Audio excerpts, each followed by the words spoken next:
Chapter 9 FaceTime. What do you mean, Bouncer? Asked Graham, a little shocked that he had managed to change back in less than an hour in the first place. Do it again, change into a human then change back. I want to see how much trouble it is, said Bouncer, clearly having a laugh. Just as Graham started to do his toilet face again, Bouncer spoke up between choked back belly laughs. Graham, it's okay, you don't need to change again, I was joking. Spinning his wheels up in frustration, Graham started to race towards Bouncer, clearly upset at the joke being made at his expense. Bouncer edged back an inch for every one Graham advanced. Calm down, Graham, calm down, pleaded Bouncer. After a couple of seconds of huffing and puffing, Graham started to see the funny side of it and stopped spinning his wheels. Har har dee har, he laughed.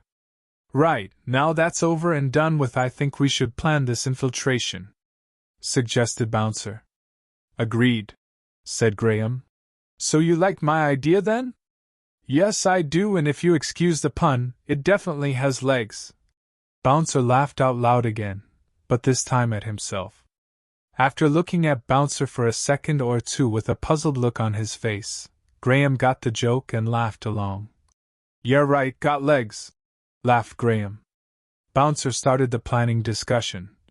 Anyway, more seriously, now we know we can borrow pretty much any identity we want in order to get in the facility. We just need a plan for once we get in. What about, rather than diving straight into a scientist, why don't we get the identity of a cleaner or security guard, then we can wander around without causing suspicion, replied Graham. Well done, Graham, that's a brilliant idea. I wish I'd thought of it actually, said Bouncer.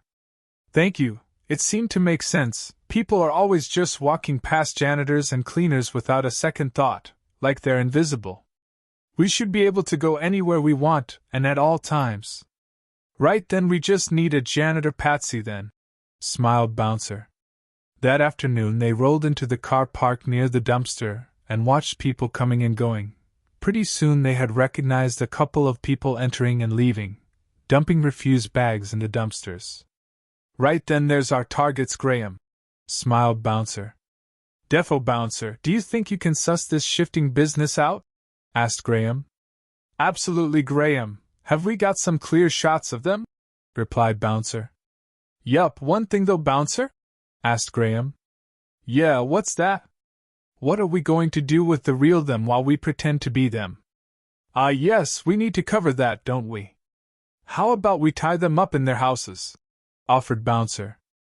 We need to know where they live though, Bouncer, observed Graham.